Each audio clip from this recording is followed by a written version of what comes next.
Okay, I'm gonna get straight to the point because I love you. It's very rare that you miss the red flags. It's very rare that you didn't see the red flags. You saw the red flags for exactly what they were. However, you rationalized them. You gave them an explanation to keep that person in your life. Why? We're about to dig into that. But I want you to become very clear that you're not stupid. You chose to do what you're doing. So now let's dig into it. Something that I'm noticing as a trait in high empathy people is that we give explanations to situations. When we have levels of empathy, when you're an empath, you see exactly what's going on. You're never oblivious and you're never stupid. You see clearly this person is broken, this person's acting a certain way, they're doing certain things, and this may not be healthy. We see it from the very beginning. However, our empathy is very powerful. We are going to immediately start seeing the good qualities in that person. And we're like, you know what?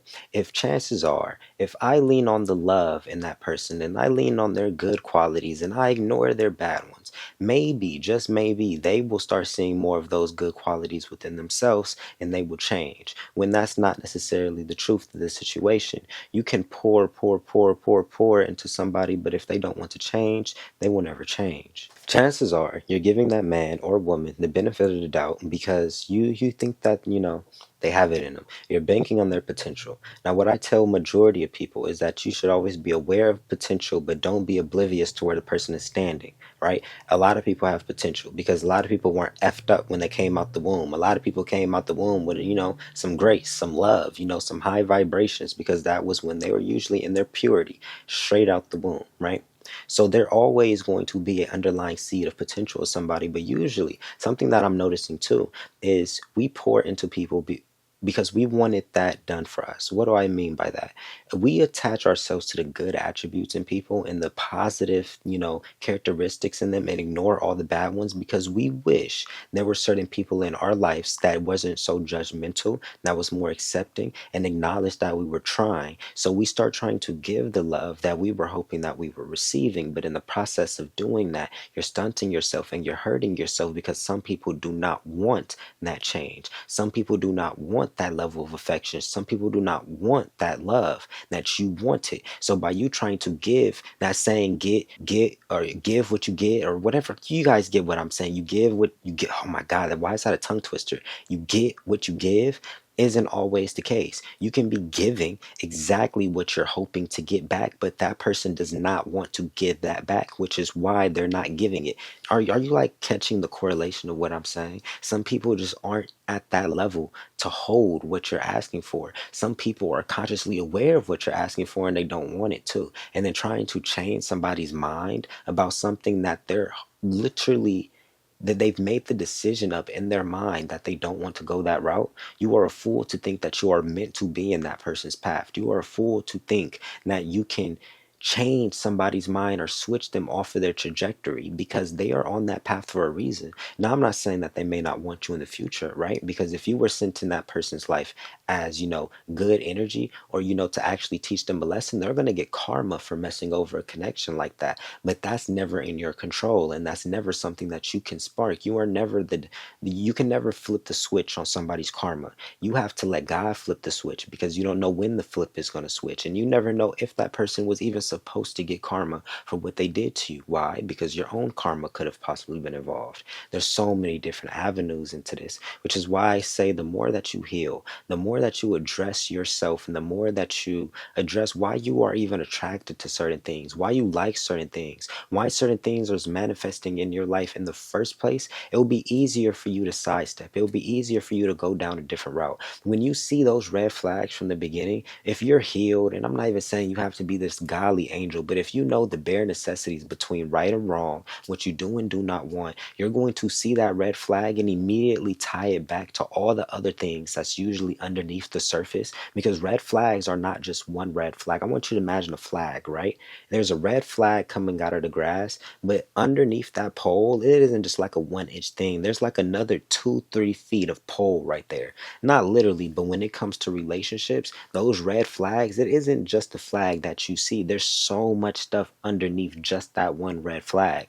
But if you get to the point where you're like, okay, I see it, this isn't what I want, and this isn't aligning to the trajectory of what I want, and remove yourself, you save yourself so much hurt. You save yourself so much pain than trying to override your common sense and give somebody grace when they don't necessarily need it, when they don't actually deserve it. And I'm a firm believer, you give people grace when they ask for it.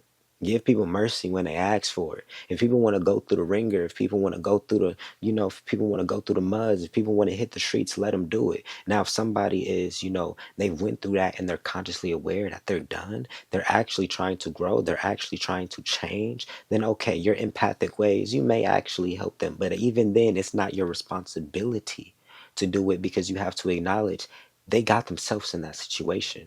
Nobody can manifest something that they didn't have a part in. You get what I'm saying? They played a part in why this is playing out, and they played a part of why their energy and why that situation is the way that it's looking. So you can give them grace, but you have to always have boundaries within yourself. You have to be able to be like, this is how far I'm willing to go before I don't go any further. This is where my line stops. You feel me? Once you can get to that point, you'll stop letting people gaslight your empathy into staying, because that's typically what they'll do too, especially when they know that you're very loving.